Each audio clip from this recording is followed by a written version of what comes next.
வணக்கம். அமரர் கல்கி அவர்களின் சிவகாமியின் சபதம் பாகம் 4 சிதைந்த கனவு அத்தியாயம் 26 நீலகேசி உதயம்.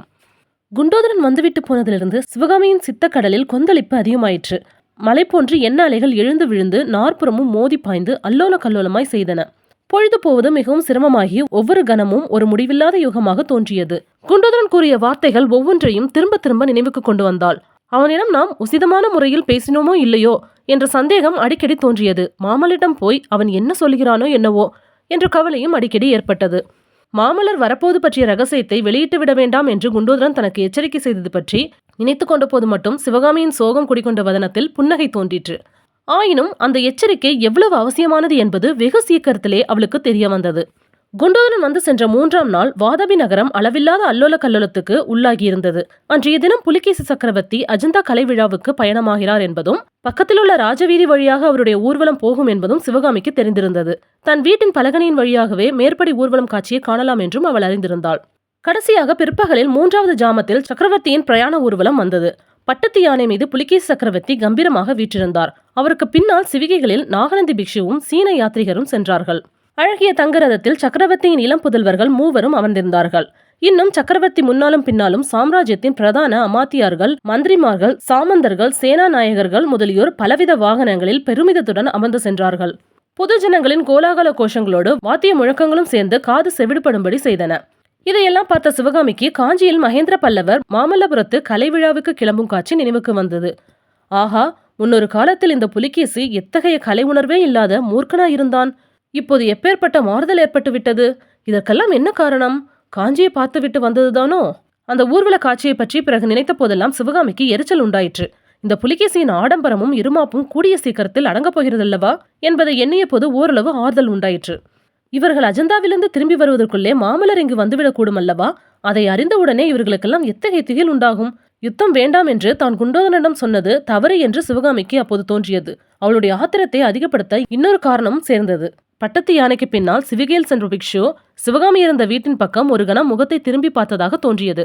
ஆனால் நாகநந்தி பிரயாணம் கிளம்புவதற்கு முன்னால் தன்னிடம் மறுபடியும் வந்து விடைபெறுவார் என்று அவள் எதிர்பார்த்தபடி நடக்கவில்லை.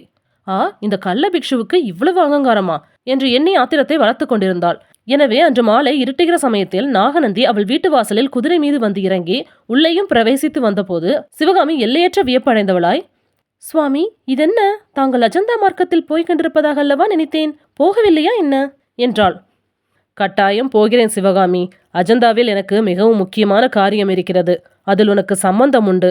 அதை பற்றி உன்னிடம் சொல்லிவிட்டு போக வேண்டும் என்றுதான் திரும்பி அவசரமாக வந்தேன்.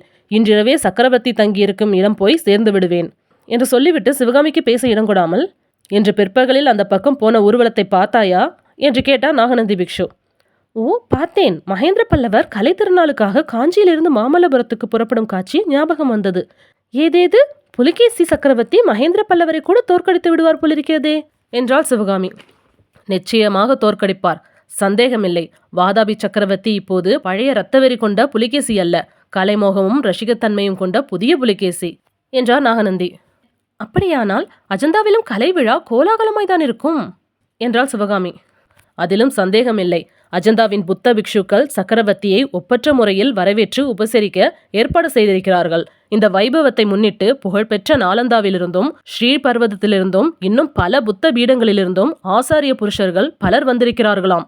உனக்கு தெரியுமோ இல்லையோ, வாதாபி சக்கரவர்த்திக்கு இளம் பிராயத்தில் அடைக்கலம் தந்து காப்பாற்றியது அஜந்தா சங்கிராமம்தான். ஆயினும் வெகு காலம் வரையில் அஜந்தா சங்கிராமத்துக்கு சக்கரவர்த்தி எந்தவித உதவியும் செய்யவில்லை. அதற்கு ஜைன முனிவர்கள் இடம் கொடுக்கவும் இல்லை. ராஜாங்கத்திலிருந்து செய்யும் உதவியெல்லாம் சமண மடங்களுக்கும் சமண கோயில்களுக்கும் தான் செய்ய வேண்டும் என்று வற்புறுத்தி வந்தார்கள்.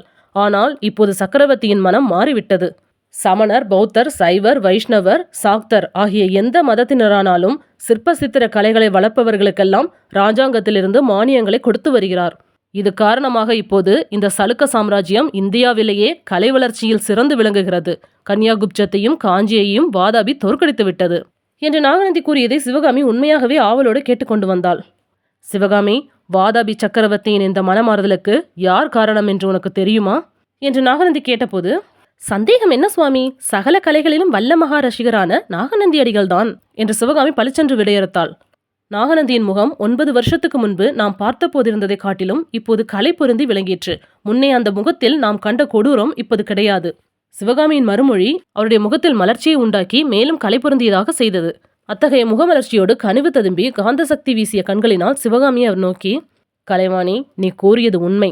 இரத்தத்தாகவும் யுத்த வெறியும் கொண்டிருந்த புலிகேசியை கலைமோகம் கொண்ட ரசிகனாக செய்தது நான் தான்.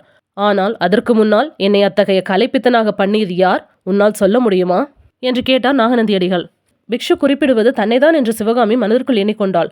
ஆயினும் வெளிப்படையாக, எனக்கு எப்படி தெரியும் சுவாமி என்று கூறினாள். ஆம், உனக்கு தெரியாதுதான். இதுவரையில் உனக்கு நான் சொல்லவும் இல்லை. அஜந்தா சங்கிராமத்து சுவர்களிலே எத்தனையோ அற்புத சித்திரங்கள், அழியா வர்ணங்களில் தீட்டிய தெய்வீக சித்திரங்கள் இருக்கின்றன என்று உனக்கு தெரியுமல்லவா? அந்த சித்திரங்களிலே பரதநாட்டியம் ஆடும் பெண்ணின் சித்திரம் ஒன்றும் இருக்கிறது. அந்த சித்திரம்தான் முதலில் எனக்கு கலைமுகத்தை உண்டாக்கிற்று. சிவகாமி, அந்த அற்புத சித்திரத்தை என்றைக்காவது ஒரு நாள் நீ அவசியம் பார்க்க வேண்டும். வீண் ஆசை எதற்காக? அஜந்தா அதிசயங்களை பார்க்கும் பாக்கியம் இந்த ஜென்மத்தில் எனக்கு கிட்டப்போவதில்லை என்றாள் சிவகாமி. அப்படி சொல்லாதே. இந்த தடவை நீ எங்களுடன் வராததில் எனக்கும் ஒரு விதத்தில் திருப்திதான். ஏனெனில் இந்த தடவை நீ எங்களுடன் வந்தாயானால் எனக்கும் மன நிம்மதியிராது, உனக்கும் மன நிம்மதியிராது. ஆனால் காலம் எப்போதும் இப்படியே இருந்து விடாது. சீக்கிரத்தில் மாறியே தீரும். நாகநந்தி விதம் சொன்னபோது சிவகாமியின் நெஞ்சில் சுரீர் என்றது. நாகநந்தியை அவள் கூர்ந்து நோக்கி, காலம் எப்படி மாறும்? என்ன விதத்தில் மாறும் என்று கேட்டாள். நீ இந்த கூண்டிலே இருந்து விடுதலையடைந்து வானவெளியில் உல்லாசமாய் பாடிக்கொண்டு சஞ்சரிக்கும் காலம் சீக்கிரத்தில் வரலாம்.